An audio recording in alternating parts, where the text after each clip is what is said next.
Matthew chapter 28, verses 16 through 20.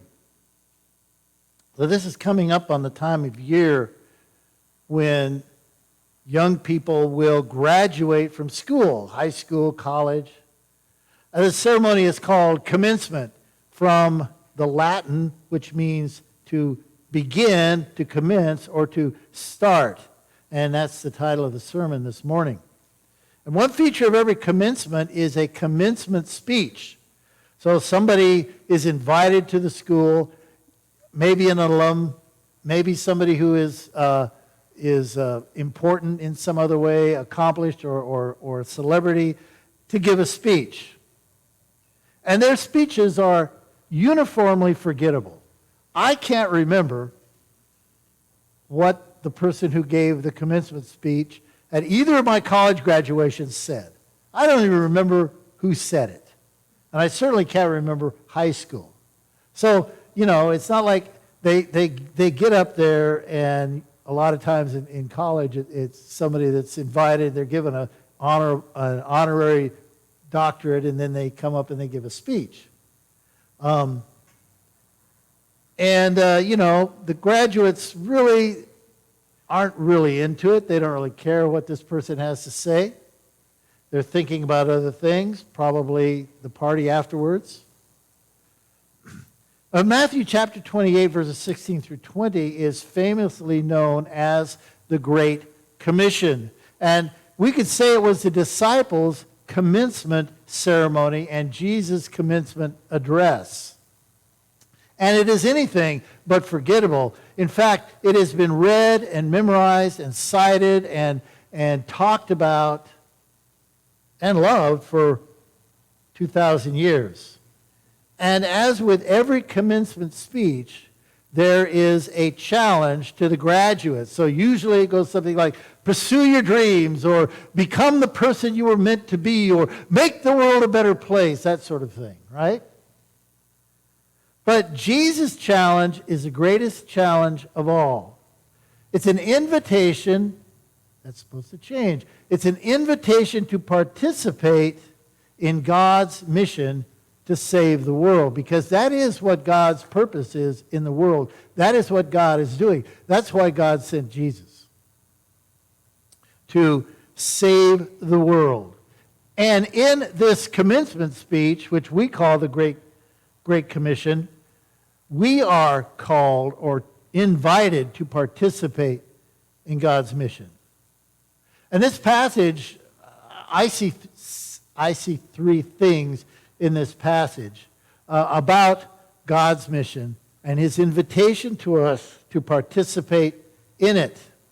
So let's go to the passage, and I'm going to read the first couple of verses of that, verses 16 and 17.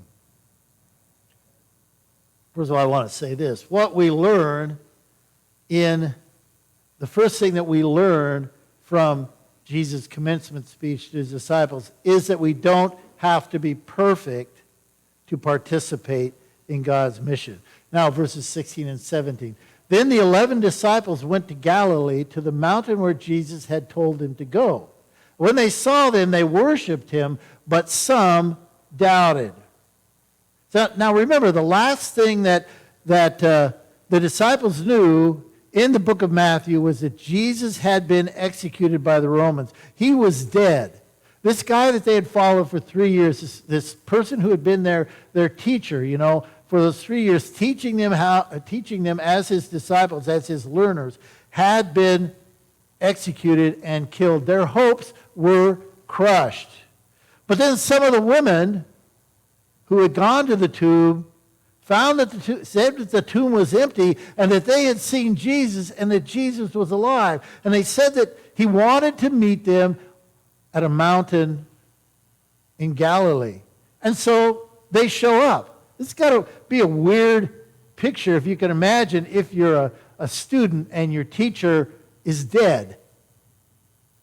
And then, you go to the commencement and your teacher walks onto the stage. He's not dead, or she's not dead. So it's kind of a weird picture, and you got to wonder what's going on here. But they show up, and look what happens. It says that they worshiped him, but some doubted. The disciples all worshiped Jesus when they saw him after the resurrection, but some doubted. And I'll tell you the truth, I find great comfort in that. It shows me that, you don't have to be some kind of super saint in order to participate in God's mission. When we, as followers of Jesus, embrace our doubts, it humbles us and opens us up to truly listen to others. I don't always have to be the one that has all the answers.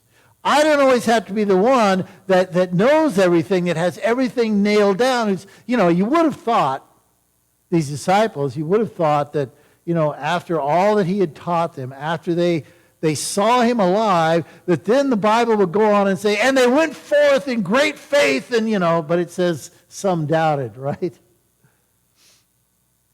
Faith is not putting God in a box and tying it up with a neat bow with correct doctrine. Faith is encountering a resurrected Lord and dealing with all of the doubts that brings about, and dealing with all of the implications that has for the universe.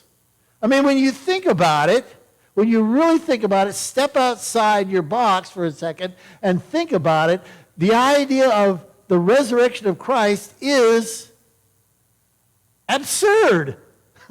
That a person who was once dead comes to life. I mean, the gospel is, when you think about it, absurd. How does a man who died 2,000 years ago, how does his death bring forgiveness of sins today? And yet, that's what we believe, and that's what we teach. So it's no wonder that sometimes you're going to encounter doubts. Doubts keep us human. It keeps us leaning in for more understanding. It keeps us engaged in the world, and it is messy. The Christian life is not one forward march into perfection. It is messy. One step forward, two steps back, and we need to admit that. In fact, I think we need to embrace that and recognize the fact that that's what it is to be a disciple of Christ. We continue to learn. The second thing we learn about God's mission in this passage is that it is about life. Verse 19. Let me read that, verses 18 and 19. Then Jesus came to them and said, "All authority in heaven and on earth has been given to me. Therefore go and make disciples of all nations, baptizing them in the name of the Father and of the Son and of the Holy Spirit." So Jesus begins by reminding them of his authority over all things. He's not just the Messiah.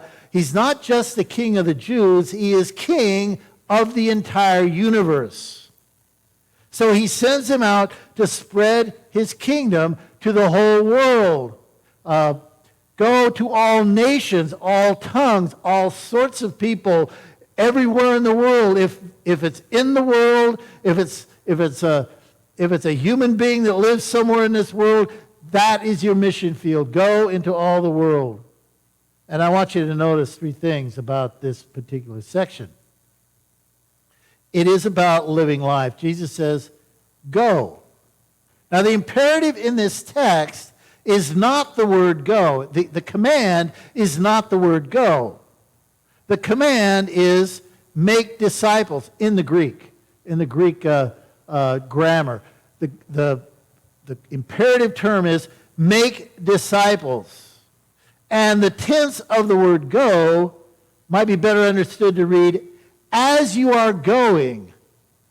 So make disciples as you are going. So as you go to work, as you go to school, as you walk through your neighborhood, as you visit your aging relative in the nursing home, as you stand on the sidelines at the soccer field, whatever. As you go, make disciples. As you live your life. As you just go about doing the normal things of your life, make disciples. It's not a command that is given to a special group of super Christians who are willing to give up all the comforts of their life and preach Jesus in some African village someplace. Well, probably in Africa, right? It is that. And there are some people who are called to do that and who need to do that. That's part of the Great Commission. But we're not all called, to go to far-off fields. Our mission field, our Jerusalem is here where we live, in the places that we, as the bishop likes to say, as we work, play, and study. In those places. That's where our mission field is. So God's mission is that all nations, all people, everywhere would know the love of God. This means you and the people that you are in contact with every day. Secondly, I want you to note that it's about lifelong learning. He says, make disciples. Disciple means a learner or a follower. So Jesus doesn't say, make instant Christians. He says, make learners. Make disciples. A disciple is a person who is engaged in the process of learning. Jesus' disciples didn't have all the answers. Jesus' disciples are almost iconically misunderstanding what he says most of the time. A disciple is a person who is engaged in the process of learning, investigating, walking with, and growing. You never come to the point in your Christian life where you can say, I have arrived.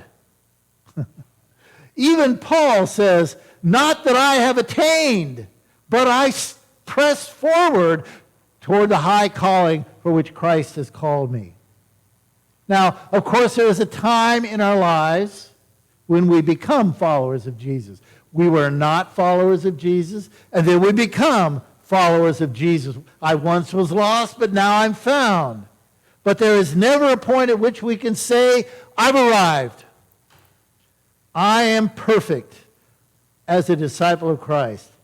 So becoming a disciple of Jesus, being a follower of Jesus, is a long process, unending, lifelong process, and none of us will be perfect until Jesus comes or when we go to be with him. Thirdly, it is about life immersed in God. Jesus said, baptize them in the name of the Father and of the Son and of the Holy Spirit. So a disciple is a person who has been, now, I don't want to get into the whole subject of water baptism, but it is important, right? And he says here to baptize. Baptism is simply the declaration, an outward declaration of an inward work of grace. It's something that we do to let people know that now we are followers of Jesus. Now we have committed our lives to Jesus. Jesus told them to dive into the life of God. Baptism is not merely an event or a box to check on a religious to-do list. To be baptized means to be identified with the life of God and with the people who are living their lives in God. It is the symbol that my life is now immersed in the life of the triune God, Father, Son, Holy Spirit, Creator, Redeemer, Sustainer. We find our identity in God the Father, Son, and Holy Spirit. Water baptism is a symbol of life in union with Jesus Christ and with his community of believers. We are invited each day to follow Jesus to the cross, to die to the sin and death that binds us, to be buried with Christ, and to walk in the resurrection power of the Holy Spirit. This is the life of God for the world. We immerse ourselves in the life of God. God's mission becomes the driving force of our life. It's not that it's not that we all become foreign missionaries or we all become pastors, preachers, but it is that our life is centered around this command, this invitation to participate in God's mission. What would it look like, for anybody if that became the focus of our life? How would that change our relationships with people? How would that change our perceptions of life? How would that change our values, the things that we think are important, the things that we seek? Just something to think about. The third thing that we see in this passage is that we do God's mission together. So we don't have to be perfect to participate in God's mission. God's mission is about life, and we do God's mission together. Verse 20, he said, let's read it. Teaching them to obey everything I have commanded you, and surely I am with you always to the very end of the age. So, Jesus said, teach them to obey all that I have commanded you. So, what is Jesus saying here? Is he saying, okay, here's a list of rules to follow. Here is a test to determine whether you're in or out. Obey the rules and you're in. Disobey the rules and you're out. I don't think that's what Jesus means. What were Jesus' commands? What did he command his disciples? Well, in John 15:12, Jesus said to his disciples, this is my commandment, that you love one another as I have loved you. One time Jesus was asked, what was the greatest commandment? He said, to love your God with all your heart, with all your soul, with all your might, and to love your neighbor as yourself. Love God, love your neighbor. That is the beginning and the ending of the law that we must follow. Every human activity must be evaluated on the test of whether it demonstrates love for God and love for others. And that means that our highest calling and the mission of God is to learn to live together. The good news is that we aren't left to figure it out on our own. Jesus has promised that he would always be with us as we live life together. So let me try to paraphrase the passage as if Jesus were speaking to us today. Big task, right? If Jesus were speaking to us today using our vernacular and all of that, I think he'd say something like this. The whole world is mine, and I invite you to engage in it. And as you are going, invite people to learn more about me. And as you go to school this week, as you go to work, or you go to the gym, or you go to visit your friends, or you pay your taxes, let your walk with me be so natural and part of your everyday speech that people feel free to talk openly with you about faith and life. And let your life in God be so real that it overflows onto everybody around you. Flood the world with the love of the triune God. Show people how to obey my teaching. Let the love of God be the rule of your life. And remember, I am with you always as we live this life together. Let's stand for prayer.